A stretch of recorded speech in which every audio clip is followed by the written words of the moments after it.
ongea dakika moja. And one of the ladies,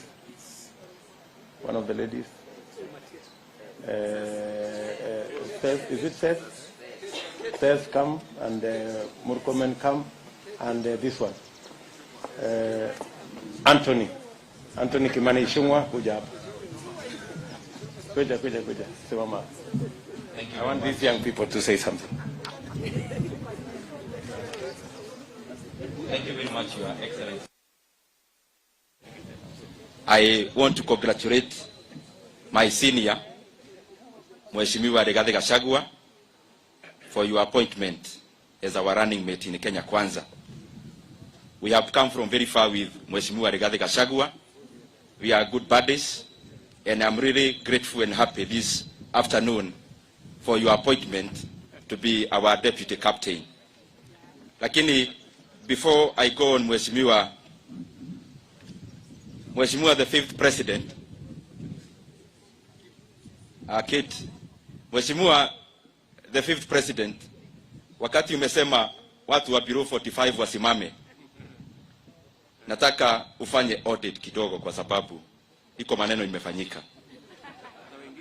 Moses Kuria alisimama nusu. Sasa sijui hiyo kusimama nusu ni maana gani, lakini Mheshimiwa Moses Kuria uache rigi ngata ya miaka.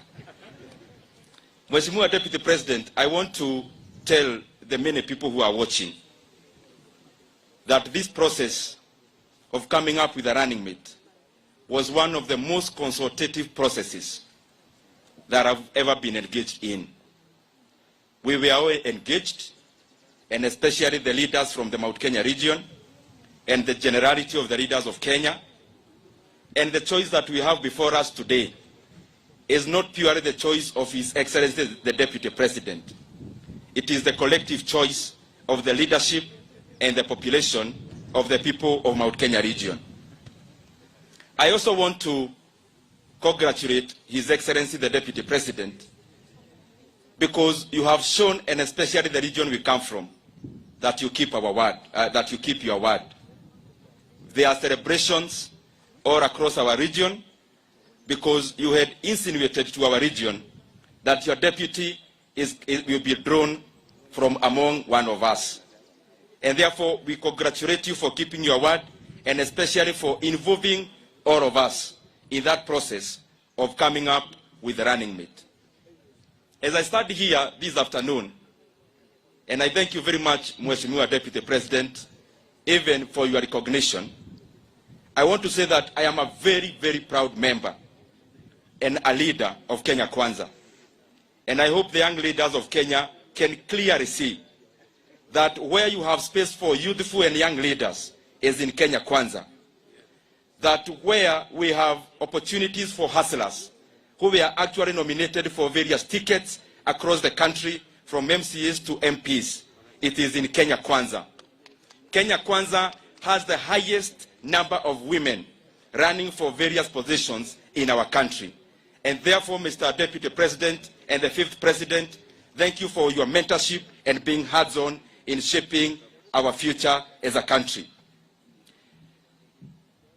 Our fifth president and our deputy president, Rigathi Gachagua, God willing, many countries go through their critical junctures.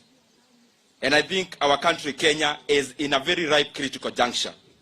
That is the hustler juncture. Many countries from South Korea, like South Korea got its critical juncture from the 1960 when General Park acceded to the presidency of South Korea, putting that country to a GDP per capita of below Kenya to being a world-class economy now. China, its critical juncture was in 1978, when Mao Zedong departed in 1976 and Deng Xiaoping became the leader of China in 1978. The economic growth that we know today has its basis from 1978. Japan has its critical juncture from 1868 in the Meiji Restoration, Mr. President. And all these that I'm enumerating have one thing in common.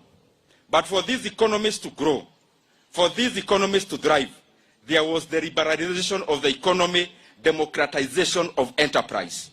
Mr. Deputy President and our fifth president, there is a contrast between democratizing the economy and the status we have currently of state capture and patronage. And that is why I see a critical juncture in Kenya where enterprise will be respected, the business people, red carpets will be rolled on them other than being sent criminal justice system to punish them. And I clearly see the economy of Kenya coming up and becoming a giant in Africa.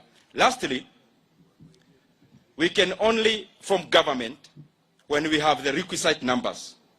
And I have, with no doubt, Mr. Deputy President and our fifth president, that Kenya Kwanza, when I look back here, I see our captain and our fifth president, William Ruto. I see our prayerful First Lady, God willing, Rachel Ruto.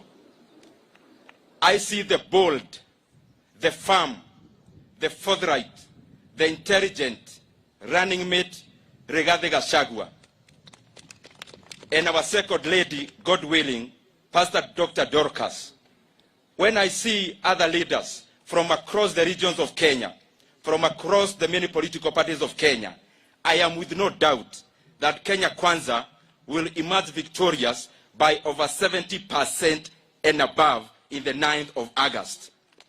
But we want to set a very clear plea to our competitors. Kindly come and tell the nation that whatever the outcome on the 9th of August, that you are going to accept the will of the people of Kenya. And there will be no maandamano.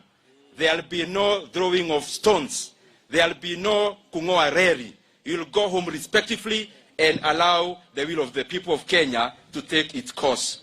Lastly, a month ago, the Public Works of Kenya announced that they want to undertake some renovations in the office of the deputy, in the residence of the Deputy President, the current William Ruto, who will be headed to State House. I have good news for them. The money that was allocated for the renovations, please let that money go to help our hustler nation. I have talked to Mheshimiwa Rigathi Gachagua. He has been going around, albeit huku nje kidogo, and he has got no problem with the current condition of Karen, the Deputy President's residence of Kenya. Thank you very much. God bless you, Mheshimiwa Rigathi Gachagua. May God bless the hustler nation and Kenya Kwanza. Mheshimiwa Rigathi Gachagua, tafadhali kuja unisalimie.